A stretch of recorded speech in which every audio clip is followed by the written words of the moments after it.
ఈ మర్యాదలు బాగానే ఉన్నాయి గాని మేము చెప్పిన మాట మాత్రం నువ్వు వినడం లేదు. అదే బాధగా ఉంది.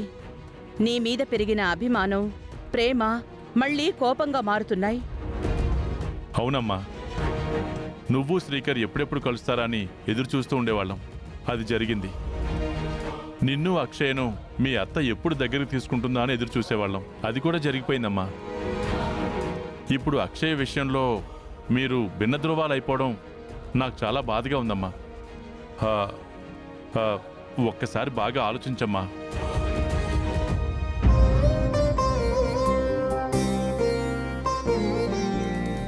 నీ వంటి కోడలు ఏ ఇంట్లోనూ ఉండదు అనేది నిజం. నిహారిక ఉందిగా. రేయ్, మీ అమ్మ మాట్లాడుతుంది ముత్యంలాంటి కోడల గురించిరా. నా బంగారం ముత్యమే. నువ్వు నన్ను మరీ తిట్టించుకో. నువ్వు నిజంగా మా ఇంటి దేవతవి. నిన్ను నెత్తిన పెట్టుకున్నా, నీ కాళ్లు కడిగి నీళ్లు నెత్తిన చల్లుకున్నా తక్కువే అవుతుంది. నీ విషయంలో నా తప్పులన్నీ నేను తెలుసుకున్నాను. ఈ ఒక్క విషయంలో మాత్రం ఇద్దరం వ్యతిరేక దిశల్లో ఉన్నాం. దయచేసి అక్షయ విషయంలో నా మాట వినమ్మా. పోనీ అక్షయ్కి బదులుగా నేను కోట దగ్గరికి వెళ్తాను. అక్షయది నా వంటి జాతకమే కదా. ఆ వశీకరకి కావలసింది మహర్జాతకం గల మనిషే కదా. నన్ను సమర్పించుకుంటాను. దాన్ని అంతం చేసి ముక్కు పుడకను నీ దగ్గరికి చేరుస్తాను. అమ్మా, నువ్వు మరీ ఎక్కువ మాట్లాడుతున్నావు. జేమ్స్ బాండ్ సినిమాలో హీరోయిన్లా ఊహించుకుంటున్నావు అంతే. ఆ వశీకరాన్ని అంతం చేయడం నువ్వు అనుకుంటున్నంత సులభం కాదు. అయినా ఆ వశీకర కోరింది అక్షయ్ని, మిమ్మల్ని కాదు. మీరే కావాలనుకుంటే మీరు దాని దగ్గర బందీగా ఉన్నప్పుడే మీతో తనకి కావలసిన పనులు చేయించుకునేది కదా. అవని, ఊరి మీద నీలా నాకు ప్రేమ, బాధ్యత ఉన్నాయమ్మా. నా మాటలు కఠినంగా ఉండొచ్చు.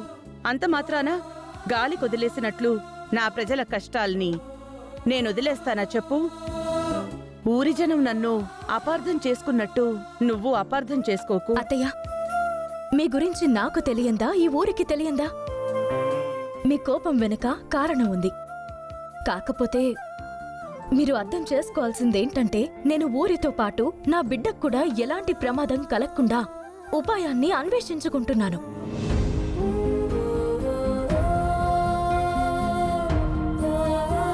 మీరు కోప్పడను అంటే ఇంకొక విషయం చెప్తాను.